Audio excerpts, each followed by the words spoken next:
We haven't got enough oxygen. Yeah. Got the mitochondria is the most vulnerable part of the cell, and that's the energy production. That's the powerhouse of your cell. Yes. If that gets affected, then basically you can no longer produce ATP, which is the normal energy which powers a cell in a regular healthy cell. Instead, your body starts to ferment sugar, and the cancer cells are using up all your sugar, and you get this fermentative, low oxygen metabolism. So it's just really good to understand the tissue state that creates the cancer, and that's what you need to change. When you change the biochemical soup that the cells are sitting in, ooh, love that word, soup. Yes. Yeah. Okay. Then you get a change in what's happening inside the cell as well. Yeah. And of course, we know as well, thanks to Bruce Lipton, that vibration that's going on within the body, which is what his major discoveries have been about how the DNA is affected by the vibration. Again, it's the same thing. He's talking about the vibration that the cell's sitting in, which is changing the way that the cell is working, and that's talking about beliefs, isn't it? So that's talking about how we are. So that's where my work comes into very much fruition. I know that you also do EFT and matrix reimprinting, which I do as well. I also do Enneagram Mentoring, and I do clinical hypnotherapy, and it's all basically to raise someone's vibration. And why would someone's vibration be low? And would you not agree that another significant part to your healing was actually working on yourself emotionally? Totally.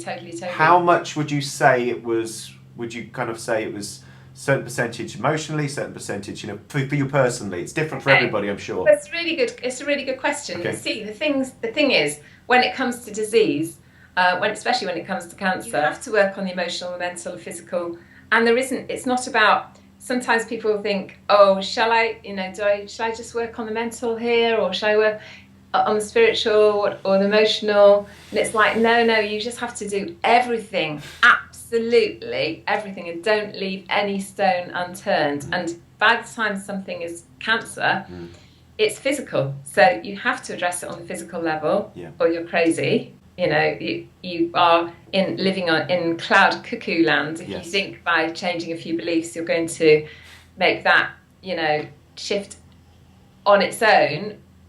I mean, you might do. And it has actually, I was going to say, there has actually been a few cases where it has done, particularly receptive clients, that about 1% of the population are highly suggestible. Okay.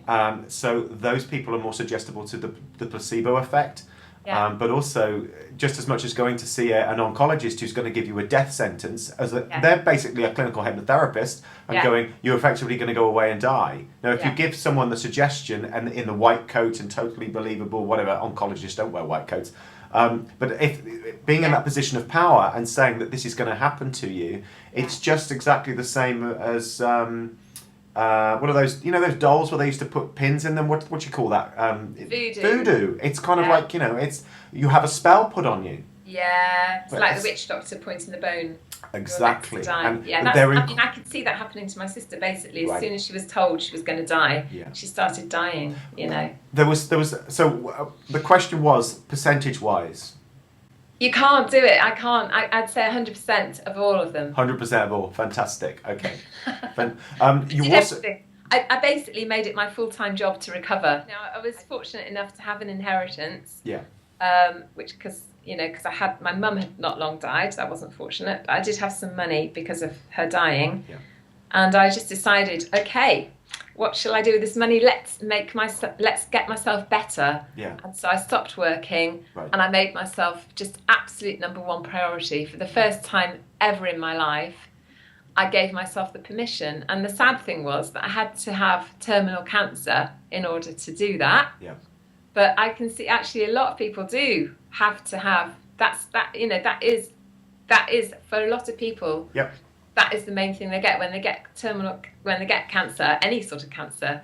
It's like it's finally you've got the permission to really focus on yourself. But this is the same with relationship breakups, marriages ending, people dying, people losing their jobs. It takes that big awakening for people to have to go, right, I'm going to have to go within. I have to change what's going on within me. And within you literally your body's literally dying. Sort of there's something going really, really wrong. Yeah. So you went, I mean, I remember talking to you actually in 2008 in about September, and you saying something like, after the diagnosis, I think your brother was saying, go for the hysterectomy, go for this, and you were like, I think you had like a week to decide. Do you remember telling me that? Wasn't there about a week? And they gave me a month. I mean, I told my oncologist. Was that because they couldn't do any of the, when he said you've got to have a hysterectomy and the chemo and then radio, I just said, I don't want to do that. That doesn't feel right. And he said, well, tell you what, go away, think about it for a month. And he said, we actually don't have space to do it. I remember you saying that. I think he said to me, we don't have space to do it anyway for a month. I don't think that was true. I think he wanted to give me a month because he thought to himself, in a month she'll be ready, she'll have come to her senses, she'll come back and she'll say, take the womb out, take everything. But in that month I just really went for it. I just thought, okay, what have I got to lose? So I just went for juicing.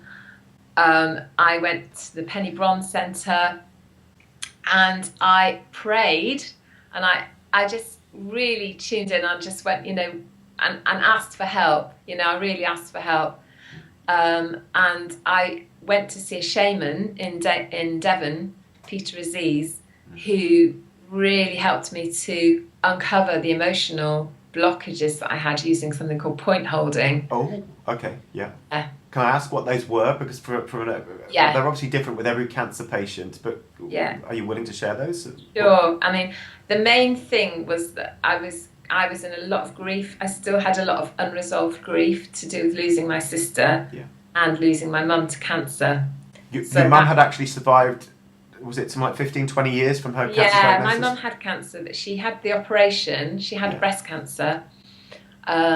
She had the operation. She did have mastectomy in the end, but she didn't have any follow-up chemo or radio, and she did nutritional support, and she changed her diet, to a certain extent, not completely, but she kind of kept it at bay for 15 years, and then she ended up dying age 79.